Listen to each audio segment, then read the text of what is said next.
All right, welcome to Money Chat Now. I am your host, Larry Steinhouse, and today is October 19th, 2021. Hey, if you're watching this show and you haven't liked if you haven't pushed the like button to let me know you like the show, get off. I don't even want to see you anymore. Come on, hit the like button, let me know you like it. And of course, hit the share button. Just click the share button. It'll share and that other people can see it as well. And of course, you can comment live during the show on YouTube and LinkedIn and Facebook and even Twitter. And don't forget to subscribe to the YouTube channel and like the Money Chat Now page on Facebook. Come on, we got to build this up. Let me do this, and I want you to enjoy it. I want other people to enjoy it as well. Of course, as you know, Money Chat Now is brought to you by Investor Schooling, and you can attend a complimentary class this Thursday by going to investorschooling.com. There you will learn about real estate investing and stock options trading from those who do it every day. And on today's show, we'll be talking about the market update, how well the market did today. We'll be talking about the infrastructure bill and where did it go? We'll be talking about more EV batteries. We'll be talking about the Bitcoin ETF launching, the Southwest vaccine or the Southwest Airlines vaccine issues. We'll be talking about Facebook's hiring lawsuit, and of course we'll be talking about some picks that I think will be really good going into earnings season. So let's start off right away with the Dow Jones being up almost 200 points.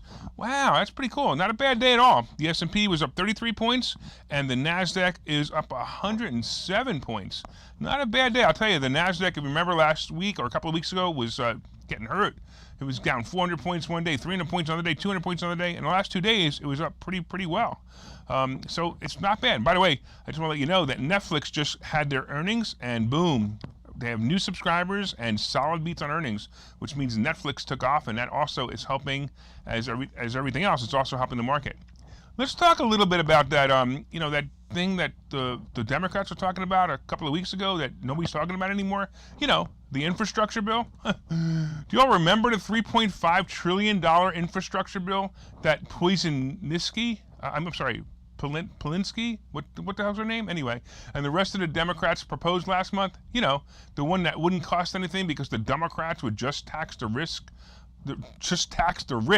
to pay for it more. Did you remember AOC's dress that had painted on it? It said tax the rich. Oh boy. Well, anyway, it appears to be falling apart completely as some Democrats are actually learning how to do math. The original bill provided for many social programs such as child care subsidies, Medicare expansions, and increased child tax credit, universal pre-K, and 2 years of free community college, as well as broad investments in green energy. It had all of that. Anyway, these parts of the infrastructure bill were called, wait for it, the human infrastructure part of the infrastructure bill. That's right, human infrastructure. Seriously? As we all know, politicians love to make things sound like something different when they present them to the press, who then presents it to us, the people. So they wanted to call it the human infrastructure part. Anyway, don't misunderstand me. I need you to understand that I do appreciate the good nature of helping people with some of these issues when it's appropriate. But sneaking in on these non-infrastructure parts of the infrastructure bill are actually what's killing the bill. The very few non-socialist Democrats left in the USA are calling foul and saying that the Biden cronies promise, wait for it, infrastructure. Like roads, bridges, railways, etc. They're even okay with some of the new technology ideas like solar and electric vehicle chargers placed everywhere. But hey, let's get real here and make them separate bills with the two separate agendas. The price tag is also an issue. Some non-communist Democrats are actually saying, hey, we just spent billions and billions on relaunching the economy, which, by the way, should have never been shut down, but that's a whole other issue, and we don't have the money. They also know the truth about the answer of taxing the rich. Yeah, I don't know how I can't get that word. It never happens that way. The middle class makes up most of the tax base, and frankly, you can't tax the rich enough to make up for this middle class tax burden. So now we wait as politics takes its ugly side. Possible payoffs, bribery, blackmail, or just plain whatever. We want to blame someone. It'll be in the plays in the next few months. We'll see what happens. Don't forget, we also have the debt ceiling vote coming up again in December. This is going to be fun as well. What a political ball play this is. The debt ceiling doesn't have anything to do with this bill. However, politicians and so-called journalists are saying they're part of the same issue. No, no, no. Let me tell you to you straight. The debt ceiling vote outcome is already predetermined. Even if the Republicans and a few holdouts on the Democrat side vote this down, the money is already spent on the process of reconciliation. This is the constitutional process that, in layman's terms, says if we as a country make a promise to pay for something, we must pay for it, even if we have to steal the money from future generations. The debt ceiling will and has to be raised. It's either going to be raised by vote or something called reconciliation. Either way, we're paying those payments as promised. It ain't going to go away. So watch for this. By the way, this bill and the debt ceiling issues are going to pop back up in mid-November. And because of this, the market's going to turn downward fast around mid-November. Watch for this, be in cash or in puts to save yourself the headaches. By the way, the news on this bill and the debt ceiling is mostly muted right now as the market enjoys great and possibly the last great earnings season for quite a few quarters in the future. When it starts to rear its ugly head again, watch out, because the market's going to go downward, and I'm going to tell you, look for it. Let's talk a little bit about EV batteries. As supply chains remain in distress across the globe, automakers are spending billions to move the production of battery cells to their home countries to meet what's expected to be rapidly growing demand for electric vehicles over the next decade. So President Braindead has closed down oil pipeline and of course caused gas and heating fuel prices to skyrocket.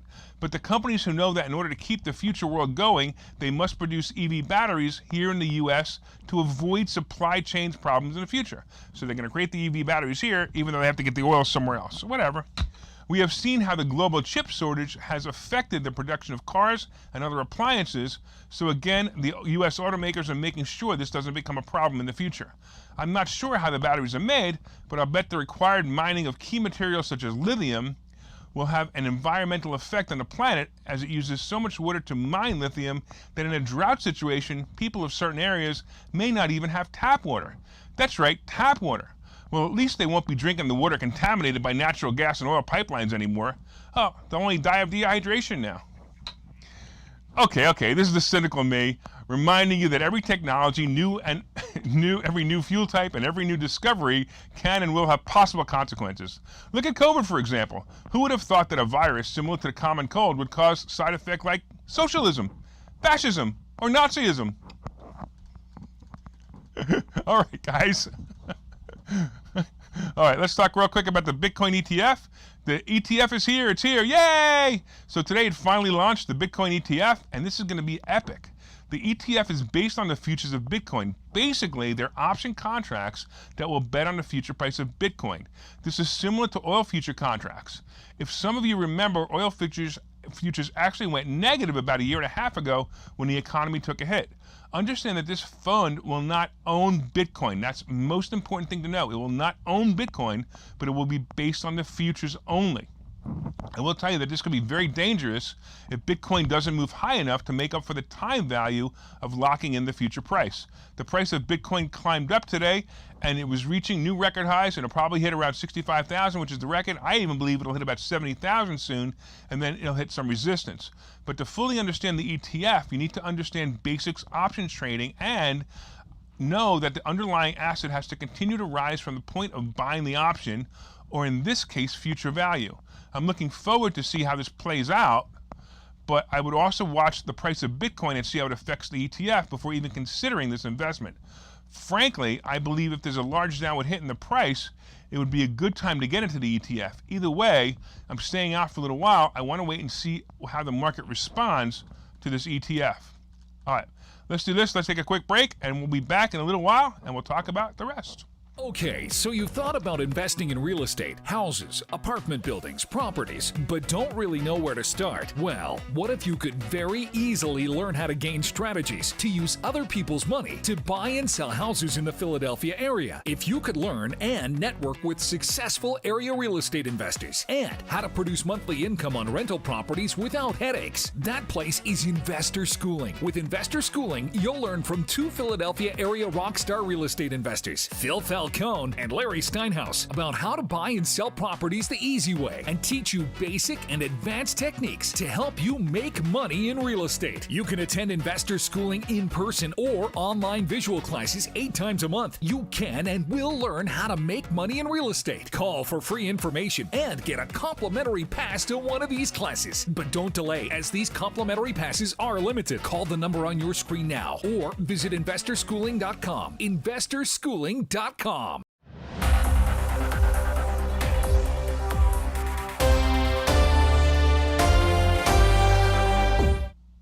Welcome back to Money Chat Now. I'm your host, Larry Steinhouse. Hey, did you hit the share button yet? Hit the share button. Share this with somebody, will you? Also, hit the like button. And listen, you can also leave comments on Facebook and YouTube and LinkedIn. Leave a comment now. Let me know that you like the show, or even if you have any questions, I may be able to address them before the show's over as well. So far, we've been discussing the market update. It's been a pretty good day today. The Dow is up almost 200 points. The S&P is up about 33 points. The NASDAQ is up about 107 points. It's just a really nice day. And as I said before, Netflix just posted their earnings, and they did pretty well. Actually, the stock was up just a couple of minutes ago, and it probably will continue to do well. We talked about the mysterious infrastructure bill and why it disappeared off the face of the earth for a little while, but it'll be back, and I predict it'll be back in early November or mid-November, along with the debt ceiling debacle. We also talked about the fact that EV batteries, that people are going to be making EV batteries in the United States because they're afraid that they won't be able to get the EV batteries. Makes sense to me. We also talked about Bitcoin's ETF and how to stay away from it for just a little while, but it's doing pretty well in its IPO. Kind of neat. All right, let's talk about Southwest Airlines and the vaccine. So first of all, last week, Southwest Airlines had major problems when many employees called in sick all at the same time. Was it COVID? No, it was the reaction to the vaccine. No, I don't mean the vaccine itself. I mean the reaction to the Supreme Leader Biden's mandate to have everyone at major companies with 100 employees or more to be vaccinated. Southwest had stated in a memo to their employees that all must be vaccinated or they must enter a religious or health exemption to be free of the vaccine burden. In other words, you can't just say, I don't want it. You have to have a valid excuse.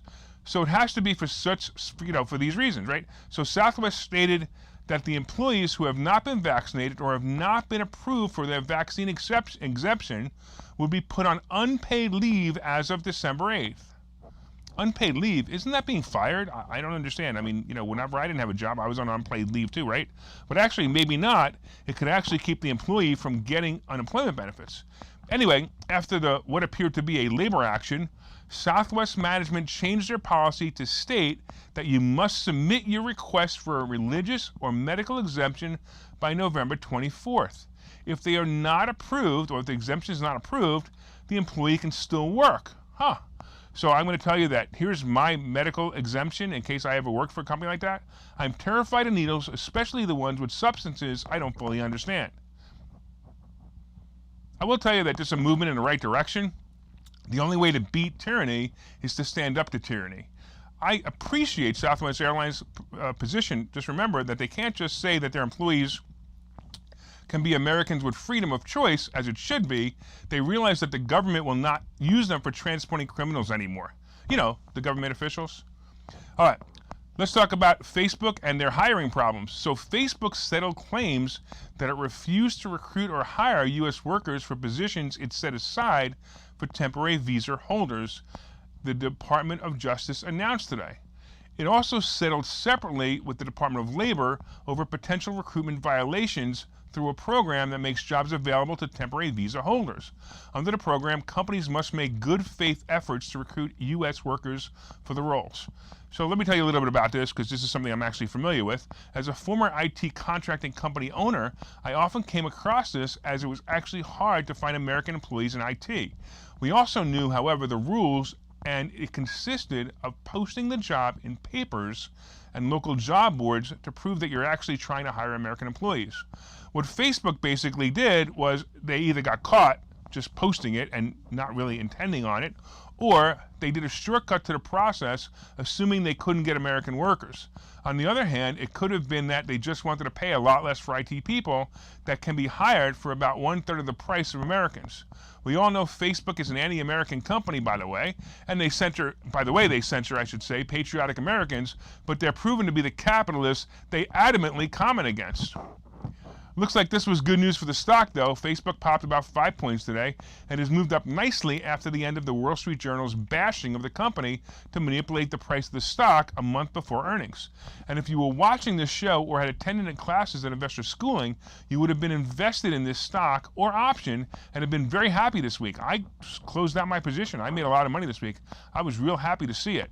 So I'll tell you what, we're going to take another quick break. We'll come back and we'll talk to you a little bit about my picks and what I think the market's going to be doing. Investor Schooling needs a new slogan.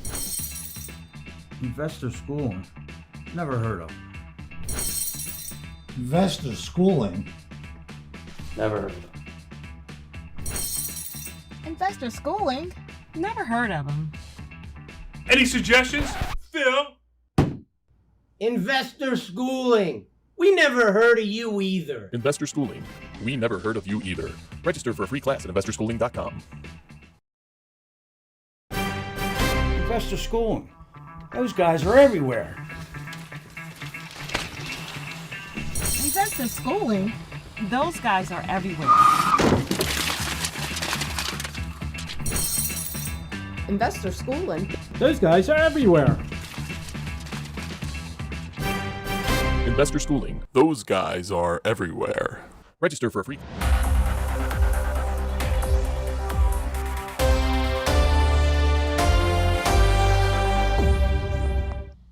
All right, welcome back to Money Chat Now. I'm your host, Larry Steinhouse.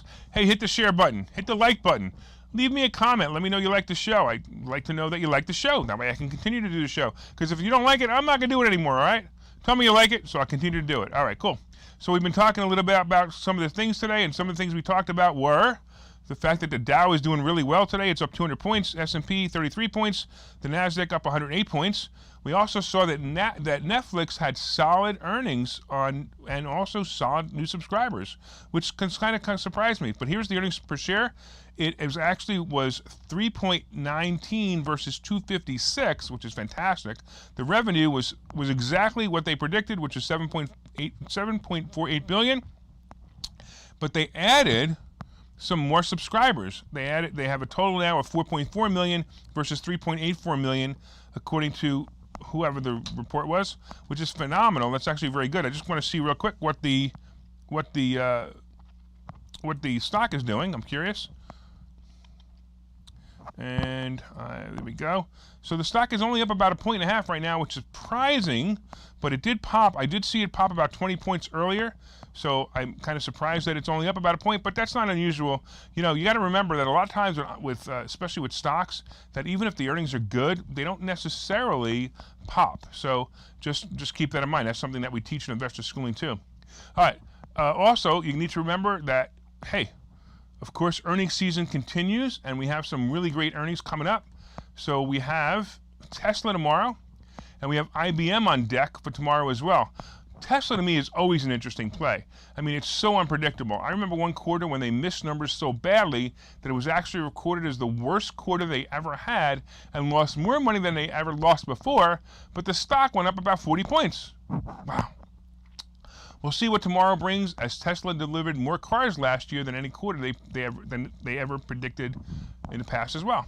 J&J also did well, and the stock jumped about 4 points. It was a great play, and I predicted it last week, and I told you guys to get in. Of course, crypto has the ETF driving up the prices, at least for now, and I would expect Bitcoin to break records this week and as it heads for it as I speak. I'm so upset that I missed that play. Every time I look at it, I'm like, oh man, I had to buy at 2.25 and I waited, and sure enough, I didn't get it, and now it's at 300 already in less than a week. Boeing also looks like a great play to me right now. I jumped in today at about 215 and bought options into February. I also bought more CCL and AAL into February and April. Look, the world's going to be coming back, and if more company employees like Southwest take a stand, the tyranny from the Supreme Leader Biden will end, and we can live normal lives. Let's go, Brandon. Keep watching this show for more great market tips and insights. Let me know if you made any money from some of the stocks, because it would be great to see it, great to share it, and it would be great to know it. Thanks again for watching Money Chat Now. Did you hit the share button yet? Did you hit the like button yet? Come on. Hit it, hit it, hit it. Don't forget to subscribe to the YouTube channel and like the Money Chat Now page on Facebook as well. From time to time, I own some of the assets and options discussed in this show. The opinions discussed in this show is solely mine, and no one has asked me to discuss them. Thanks again for watching Money Chat Now, and we look forward to your continued support, and we'll see you tomorrow at 4:03.